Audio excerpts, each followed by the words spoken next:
نبی کریم علیہ السلام بائی دبے ایک قضائے حاجت کے لیے ایک باغ میں تشریف لے گئے۔ حضور باغ کے اندر داخل ہوئے ہی تھے، اونٹ بندھا ہوا تھا، تو حضرت ابو درداء رضی اللہ تعالیٰ عنہ کہتے ہیں وہ اونٹ نے حضور کی طرف دیکھا تو اس نے رونا شروع کر دیا۔ اصل میں دکھ پوچھنے والا کو ملے تو پھر ہی رونے کا مزہ آتا ہے، ہر جگہ تو دکھ سنایا بھی نہیں جا سکتا۔ ایسا ملے نا جو دکھ پوچھنے والا ہو، تسلی تشفی دینے والا ہو، جس کے کندھے پہ سر رکھ کے بندہ دیر تک روئے۔ اونٹ رونے لگا تو حضرت ابو درداء رضی اللہ تعالیٰ عنہ فرماتے ہیں نبی کریم علیہ السلام اس کی طرف بڑھے، حضور نے اس کی پشت پر ہاتھ رکھا تو وہ اور زیادہ رونے لگا۔ پھر میرے محبوب نے اپنے کان مبارک اس کے منہ کے قریب کیے تو اس نے کوئی بات کی۔ محبوب نے فرمایا بلاؤ نا اس کے مالک کو کہاں ہے۔ وہ جب آیا تو حضور صلی اللہ علیہ وسلم نے فرمایا کہ تم اسے اس کی ضرورت سے زیادہ اس پر وزن رکھتے ہو، اسے اذیت دیتے ہو، تکلیف پہنچاتے ہو۔ پھر حضور علیہ السلام نے فرمایا اسے کھانا اور پانی وقت پر نہیں دیتے، دھوپ چھاؤں کا خیال نہیں رکھتے۔ اور آخری لفظ حدیث کے محبوب فرمانے لگے تم اس کے بارے میں اپنے رب سے نہیں ڈرتے، اس کے حقوق کے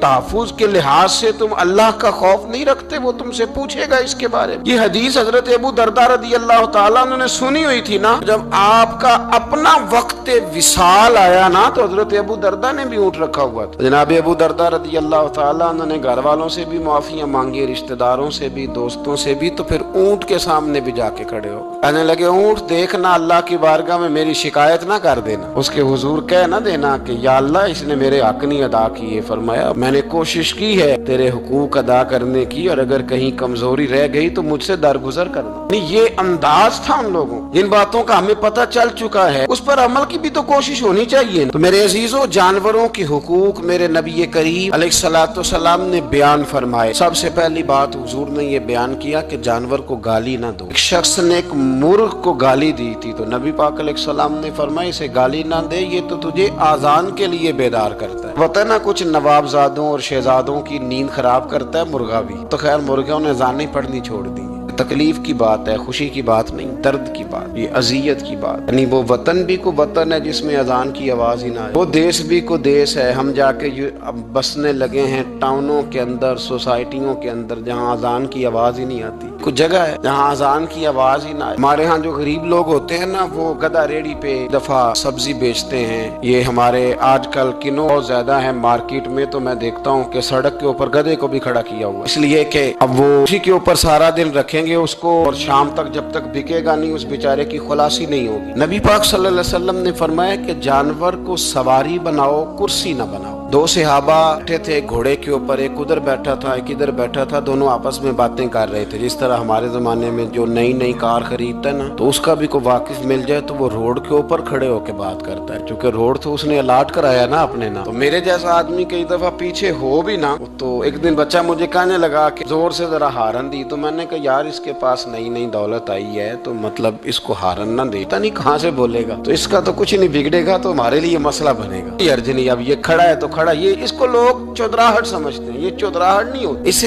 یہ آپ کے کمزور ہونے کی علامت ہے۔ اس طرح چھوٹا آدمی اس طرح کے کام کرتا ہے، بڑے لوگ تو کسی کو تکلیف ہی نہیں دیتے جو کہ وہ بڑے ہوتے ہیں۔ تو نبی پاک علیہ السلام نے دیکھا دو غلاموں کو، ایک کے گھوڑے کا منہ ادھر ہے دوسرے کا ادھر ہے، تو آپس میں گفت و شنید کر رہے ہیں۔ میرے رسول کریم علیہ السلام نے وہیں تنبیہ فرمائی، حکم دیا، فرمایا سواریوں کو سواریاں بنایا کرو، کرسیاں نہ بنایا کرو، جب تک چلنا ہو اس پر بیٹھو، اور جب بات کرنی ہو تو گھوڑے سے نیچے اترو، پھر بات کرو تو پھر دوبارہ گھوڑے پہ بیٹھو، کہ اس سے اتنا ہی کام لیا جائے جتنا وہ اس کا بوجھ برداشت کر سکے۔ عبداللہ بن مبارک نے نا کرائے پہ گھوڑا لیا تھا، کرائے پہ سواری لیتے۔ حضرت عبداللہ بن مبارک رحمۃ اللہ تعالیٰ نے ایک شخص سے کرائے پہ گھوڑا لیا کہ مجھے فلاں سفر پہ جانا ہے تو گھوڑا کرائے پہ دے دو۔ اس نے کہا جی کس نے جانا ہے؟ تو آپ فرمانے لگے میرا وجود دیکھ لے، میں نہیں جانا ہے۔ طے ہو گیا، آپ نے گھوڑا اس سے لے لیا۔ جب آپ جانے لگے تو ایک آدمی رستے میں ملا، کہنے لگا حضور کوفے جا رہے ہیں؟ فرمایا ہاں۔ کہنے لگا یہ میرا خط بھی لے جائیے گا، یہ میرا خط ہے، اتنا وزن ہوتا ہے خط کا، یہ میرا خط ہے، فلاں آدمی کو دیجیے گا۔ تو آپ فرمانے لگے تو میرے ساتھ واپس چل گھوڑے کے مالک کے پاس، اگر وہ اجازت دے گا یہ سفر گھوڑے پہ زیادہ رکھنے کا تو میں رکھوں گا، اگر وہ اجازت نہیں دے گا تو میں نہیں رکھوں گا۔ تو وہ آدمی کہنے لگا حضور اتنی چھوٹی باتوں کا کیوں خیال رکھتے ہیں؟ عبداللہ بن مبارک فرمانے لگے اس لیے کہ میں رحمت للعالمین نبی کا ماننے والا ہوں، میرے رسول پاک علیہ السلام رحمت للعالمین ہے، تو میں اتنا بھی ظلم جانور پر کر سکتا، میں پہلے اجازت لوں گا اس उसके मालिक से, उसके बाद फिर मैं आगे जाऊंगा। तीसरी बात, हुजूर अलैहिस्सलाम ने फरमाया जो जानवर जिस मकसद के लिए पैदा किया गया उसे वही काम लेना है, दूसरा काम नहीं लेना जिस मकसद के लिए पैदा किया। घोड़ा, गधा और खच्चर खाना इस्लाम में ज़िबा करके खाना इसलिए जायज नहीं रखा गया कि ये सवारी के जानवर हैं। तो जो सवारी के जानवर होंगे उन्हें ज़िबा करके खाया नहीं जाएगा, उससे सवारी का काम लिया जाएगा। और जो जानवर गोश्त वाले होंगे उनसे गोश्त का काम लिया जाएगा, जो दूध वाले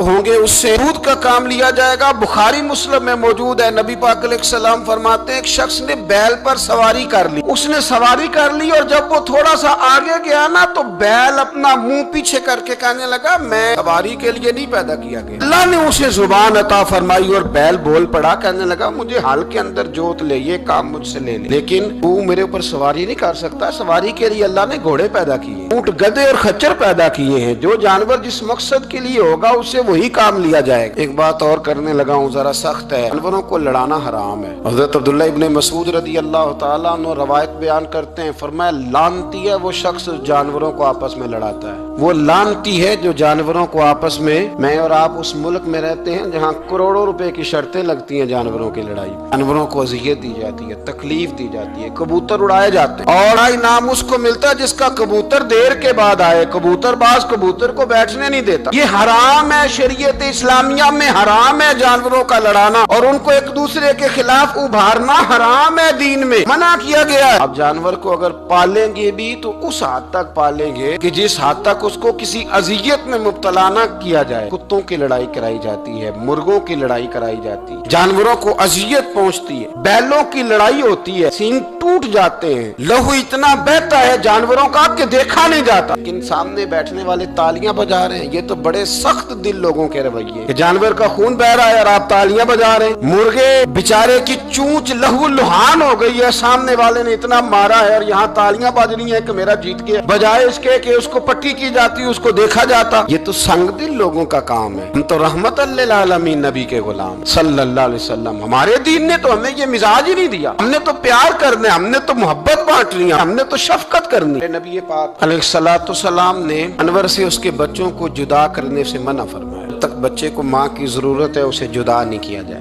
जब तक वो दूध पीता है उसे जुदा नहीं किया जाए। प्रिया का बच्चा भी छोटा है और उसकी माँ उसके लिए दाना लेके आती है तो उसे माँ से जुदा नहीं किया जाएगा, उसकी जज्बात का, एहसासात का ख्याल रखा जाएगा। यहाँ तो मेरे देहातों के जो बड़े समझदार किस्म के, समझदार चौधरी किस्म के लोग हैं, उनका भी जब बहू से इख्तलाफ होता है तो कहते हैं इसके बच्चे रख लो, ये जब खुद रोएगी तो लौट के आ जाएगी। इस महबूब ने जानवर से उसके बच्चे जुदा करने से मना किया, माँ से बच्चे जुदा कर रहे हैं। और सियाने लोग, कुछ मेके भी ऐसे हैं, मेके भी, वो कहते हैं बेटे तू आजा और बच्चे वापस कर दे, इसलिए कि भाई हमारा नहीं उनसे निजाम चलेगा, बच्चे उनके हैं तो तू उनको दे। या कितना जुल्म है ना। इंसान हो के ये बात कर रहा है, समझदार हो के, अक्लमंद हो के, जी शऊर हो, दावा है इसकी बुजुर्गी का। नबी रहमत अलैहिस्सलाम के गुलाम हजरत अबू हुरैरा रदियल्लाहु ताला अन्हु फरमाते हैं, मिशकात में मौजूद है, फरमाया एक चिड़िया आई और आके मेरे नबी के कंधों पे बैठ गई। उस चिड़िया ने क्या कहा कि महबूब की आंखों में आंसू आ गए, हुजूर रोए, फटाफट हुजूर उठे, मैं कौन इसके बच्चे उठा के लाया, इसने इसके बच्चे उठाए, कौन है जल्दी बताओ। हजरत अबू हुरैरा कहते हैं एक सहाबी है कि या रसूलल्लाह मैं जरा पसंद आ गए थे तो मैं उठा लाया। हुजूर ने फरमाया इसे वापस कर देना, ये मेरी बारगाह में शिकायत कर रही है तो कयामत में भी तेरी शिकायत करे, जा वहीं रख के आ जहाँ से तू उठा करके लाया था। मेरे दोस्तों, दीन इतने आला हुकूक बयान करे जानवरों के, और इंसान उससे आगे बढ़ के इंसानों के साथ सलूक करे। हम ना सियासत से बादशाही लेना चाहते हैं, सियासतदानों के अपनी जेब से इश्तिहार छपवा के बादशाही लेना चाहते हैं, डेरा बना के बादशाही लेना, ना ना ना। बादशाही तो रहम करने से मिलती, बादशाही तो शफकत करने से मिलती, बादशाहियां तो अल्लाह की मखलूक से प्यार करने से मिलती। बादशाहियां, इमाम अहमद बिन हंबल रहमतुल्लाह तआला अलैह फरमाते, मैंने एक मुहद्दिस का तज़किरा सुना कि वो मेरे महबूब की हदीसें बयान करते हैं तो कहते हैं मैं शौके इल्म में उनकी बारगाह में पहुंचा, जब मैं गया तो कुत्ते को खाना खिला रहे, मैंने सलाम ली तो उन्होंने जवाब तो दिया पर कोई इतनी तवज्जो नहीं की मेरी तरफ। मेरे दिल में ख्याल आया मुहद्दिस हैं और कुत्ते के साथ इतना प्यार कर रहे हैं, मेरी तरफ देखा ही नहीं। तो फरमाते हैं वो कुत्ते को खाना खिला के फारिग हुए तो मेरी तरफ देख के कहने लगे, अहमद बिन हंबल, मेरे इलाके में कुत्ते नहीं रहते, कुत्ते दूसरे शहर में ज्यादा पाए जाते हैं, ये भूखा था तो इधर आ गया था। और तुम्हें हुजूर अलैहिस्सलाम की वो हदीस तो पता होगी, नबी पाक ने फरमाया जो किसी के साथ उम्मीद लगाए और वो आदमी उसकी उम्मीद पूरी करने पर कादिर हो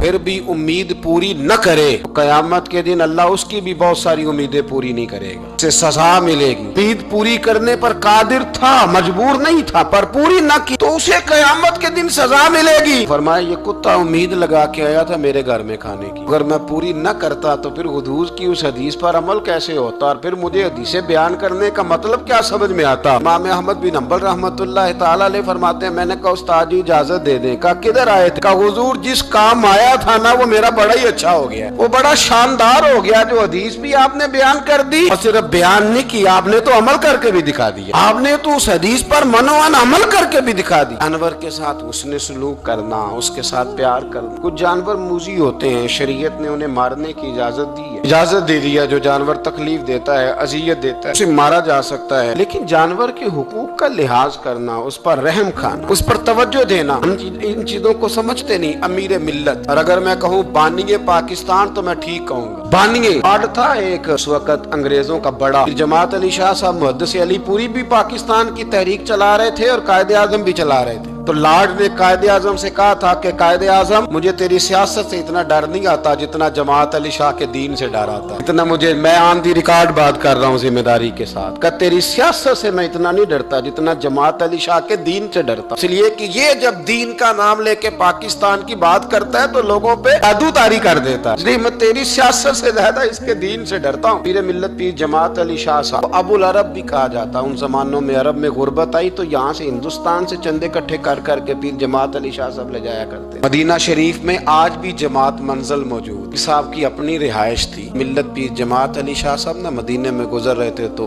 बड़े बड़े मुरीद साथ थे। उस जमाने में लोग हाथों में छड़ी रखा करते, जानवर अक्सर होते थे तो छड़ियां हाथों में होती थी। तो पीर साहब गुजर रहे थे, बूढ़े आदमी थे, साथ थे, तो एक कुत्ता दौड़ा दौड़ा आ गया। वो पीर साहब के करीब से गुजरने लगा तो एक मुरीद ने ना कुत्ते की टांग पे डंडा मारा, पीछे हट जा, कपड़ों को न लग जाना। तो चौंकने लगा, रोने लगा। जब भागा ना तो लोग कहते हैं हमने अजीब मंजर देखा। 100 साल के पीर जमात अली शाह साहब पगड़ी हाथ में पकड़ी और कुत्ते के पीछे भागना शुरू कर, दौड़ के कुत्ते को उठा के लाए और यूं उसको सीने से लगाया। पीर साहब ना उस कुत्ते को अपनी रिहाइश गाह पे ले गए, अपनी पगड़ी खोल के ना तो उसकी पट्टी की, फिर दूध का प्याला उसके आगे रखा। कुत्ते ने दूध पी लिया तो पीर जमात अली शाह साहब ने हाथ बांधे लगे, मदीने के कुत्ते भी पाक की बारगाह में मेरी शिकायत न कर देना, हुजूर की बारगाह में शिकायत न करना कि या रसूलल्लाह ये आते हाजिरी देना, हमें तकलीफ देते हैं, शिकायत न करना मुस्तफा करीम की बारगाह में, मैंने नहीं इसे कहा था, इससे भूल हो गई, मैं माफी मांगता हूँ। मेरे अजीजों, वहाँ दर्द था, वहाँ सोच था, वहाँ प्यार था, वहाँ मोहब्बत थी, लेकिन हमारे रवैये इंसानों के हक में तो क्या जानवरों के हक में सख्त से सख्त तर होते जा रहे हैं। हमने अपने शौक से जानवर लड़ाने शुरू कर दिए, कबूतर उड़ाने शुरू कर दिए, तबाही पर तबाही का माहौल हम फराहम करते जा रहे हैं। इनसे प्यार करें, इनको आसानी देने की कोशिश करें।